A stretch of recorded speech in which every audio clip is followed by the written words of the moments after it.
Hi friends, আমরা সকলেই পায়েস খেতে খুব ভালোবাসি। তাই আজকে আমি একটা পায়েসের রেসিপি নিয়ে চলে এসেছি। তা আজকের পায়েসটা একটু অন্যরকম। এটা হচ্ছে ক্যারামেল পায়েস, আর এই পায়েসটা খেতে অসাধারণ লাগে। তো আমি কৃষ্ণা, আর আপনারা দেখছেন Krishna cooking and blogging channel. তো ভিডিওটি প্রথম থেকে শেষ পর্যন্ত দেখতে থাকুন। তা আমি এখানে একটা গ্যাসে কড়াই বসিয়ে দিয়েছি, আর দিয়ে দিয়েছি 1 চামচ ঘি। এবার এই ঘিয়ের মধ্যে দিয়ে দিলাম কিছুটা পরিমাণ কিশমিশ আর কিছুটা পরিমাণ কাজু। এবার কাজু আর কিশমিশটা হালকা লাল করে ভেজে নেব।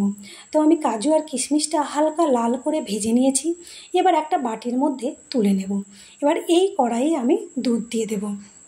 তো আজকে আমি প্যাকেটের দুধ ব্যবহার করছি, ভাগীরথী। তো আমি এখানে 2টো প্যাকেট নিয়েছি, একটা প্যাকেটে 500 গ্রাম করে থাকে। তো আমি এখানে মোট 1 কিলো দুধ ব্যবহার করছি। এবার দুধটা আমি ভালো করে জাল দিয়ে নেব, আর 1 কিলো দুধকে আমি জাল দিয়ে 800 গ্রাম করে নেব। আর দুধ যত জাল দিয়ে দুধটা কমানো হবে, পায়েসটা খেতে কিন্তু খুব সুন্দর লাগবে। তাই আমি দুধটা জাল দিয়ে 800 গ্রাম করব। আর দুধটা বারবার কিন্তু নেড়ে দিতে হবে, না হলে দুধ গ্যাসের বাইরে পড়ে যাবে। তার জন্য দেখুন আমি খুন্তি দিয়ে ভালো করে দুধটাকে নেড়ে নেড়ে দিচ্ছি। তো আমি এখানে দুধটা ভালো করে জাল দিয়ে অনেকটাই কমিয়ে দিয়েছি, আর বারবার কিন্তু দুধটাকে নেড়ে নেড়ে দিতে হবে। তো আমি এখানে দিয়ে দেবো এবার চাল। তো আমি এখানে গোবিন্দভোগ চাল নিয়েছি। তো 1 কিলো দুধের জন্য 25 গ্রাম চাল দরকার। তো আমি যেহেতু দুধটা একটু কমিয়ে নিয়েছি, তাই আমি এখানে 25 গ্রামের কম নিয়েছি চাল। আপনাদের যদি 1 কিলো দুধ থাকে না কমান, তাহলে 25 গ্রাম চাল দিলেই হবে। আমি চালটা ভালো করে ধুয়ে দিয়ে দিলাম, আর চাল দিয়েই কিন্তু সঙ্গে সঙ্গে পায়েসটা দুধটা নেড়ে দিতে হবে, না নাড়লে চালগুলো জমাট বেঁধে যায় অনেক সময়।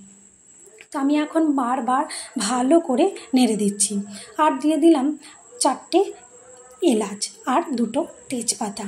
আবারও আমি ভালো করে নেড়ে দিচ্ছি। আর পায়েস এমনিতে বারবার নেড়ে দিতে হয়, না তো তলায় বসে যেতে পারে।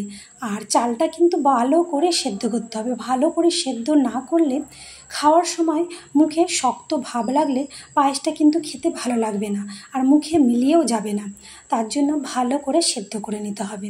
তো আমার চালটা অনেকটাই সেদ্ধ হয়ে এসেছে। তো আগে থেকে ভেজে রাখা কাজু আর কিশমিশটা আমি পায়েসের মধ্যে দিয়ে দিলাম। আবারও আমি ভালো করে খুন্তি দিয়ে নেড়ে দিচ্ছি। আর আগেই তো বলেছি যে বারবার এখন আমাকে নাড়তে হবে। আর এখন প্রায় পায়েস হয়ে এসেছে, তলায় বসে যাওয়ার সম্ভাবনা এখন কিন্তু বেশি, তাই বারবার নেড়ে দিতে হবে। আর একবার যদি বসে যায় তাহলে কিন্তু খেতে ভালো লাগবে না। তো দেখুন আমার পায়েসটা মোটামুটি হয়ে গেছে। তো অনেকটাই সেদ্ধ হয়ে গেছে, আর অল্প পরিমাণ হবে। তো আমি এখন ভালো করে খুন্তি দিয়ে পায়েসটাকে নেড়ে দিচ্ছি। তো আপনাদের কিন্তু এই ভিডিওটা ভালো লাগলে অবশ্যই একটা লাইক করবেন, আর বাড়িতে কিন্তু বানিয়ে খাবেন। না বানিয়ে খেলে কিন্তু স্বাদ বুঝতে পারবেন না। তো আমি এবার দিয়ে দিলাম চিনি। আমি এখানে হাফ বাটি চিনি ব্যবহার করেছি। আপনারা যদি মিষ্টি বেশি খান তাহলে একটু বেশি চিনি দেবেন। যে যেমন মিষ্টি খাবে সেই অনুযায়ী চিনি ব্যবহার করতে হবে।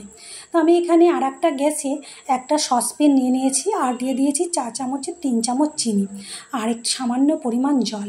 এটাকে আমি ক্যারামেল তৈরি করে নেব। দেখুন আমি একটা চামচ দিয়ে ভালো করে বারবার নেড়ে দিচ্ছি। তো এই ভিডিওটা যদি আপনাদের ভালো লাগে অবশ্যই কিন্তু লাইক করবেন, আর যারা এখনও আমার চ্যানেলটি সাবস্ক্রাইব করেনি চ্যানেলটিকে সাবস্ক্রাইব করে নেবেন। তো দেখুন আমার ক্যারামেল হয়ে গেছে। তো আমি সরাসরি না দিয়ে এর মধ্যে কিন্তু দুধ দিয়ে দিলাম। এবার ভালো করে ছাকনা দিয়ে ছেঁকে নেব। দেখুন আমি ছাকনা দিয়ে ছেঁকে কিন্তু পায়েসের মধ্যে ক্যারামেলটা দিচ্ছি। আর কালারটা দেখুন কি সুন্দর কালার এসেছে, কি বলবো, অসাধারণ লাগছে দেখে। পায়েসের লুকটা চেঞ্জ হয়ে গেল, দারুণ লাগছে। তো আমার পায়েস কিন্তু একদম রেডি হয়ে গেছে। একটু নেড়ে চেড়েই আমি কিন্তু গ্যাস বন্ধ করে দেব। তো আপনারাও কিন্তু এই পায়েসটা বানিয়ে খাবেন, তাহলে বুঝতে পারবেন যে কীরকম টেস্ট। আর আমার পায়েস একদম পারফেক্ট তৈরি। এবার আমি সার্ভ করে দেখাবো। তো আমি এখানে একটা বাটি নিয়ে নিচ্ছি। এবার চামচ দিয়ে পায়েসগুলোকে বাটির মধ্যে তুলে নিলাম। এবার আমি এর মধ্যে দিয়ে দেব খোয়া ক্ষীর। আমি খোয়া ক্ষীরটা আপনাদেরকে দেখাইনি, আমি বাড়িতেই কিন্তু এটা তৈরি করেছি, আগে থেকেই তৈরি করে রেখেছিলাম। তবে গ্রেট করে পায়েসের মধ্যে দিয়ে দিচ্ছি। যখন পায়েসটা খাবেন তখন এই খোয়া ক্ষীরটা মুখে পড়বে, তখন খুবই ভালো লাগবে, মানে কি বলবো, আরও টেস্ট দ্বিগুণ করে দেবে পায়েসের। আর আপনারা যদি খোয়া ক্ষীর বাড়িতে তৈরি না করেন, দোকান থেকে কিনেও ব্যবহার করতে পারেন। আর দিয়ে দিলাম কিছুটা পেস্তা বাদাম, আর পেস্তা বাদামটা দিয়েও খুব ভালো লাগে। আপনাদের যদি পছন্দ না হয় তাহলে না দেবেন, আর আমাদের ভালোবাসি তার জন্য পেস্তা বাদামটা এখানে ব্যবহার করেছি। তো এই ভিডিওটা কেমন লাগলো অবশ্যই জানাবেন। তো আজকের মতো ভিডিওটা আমি এখানেই শেষ করলাম।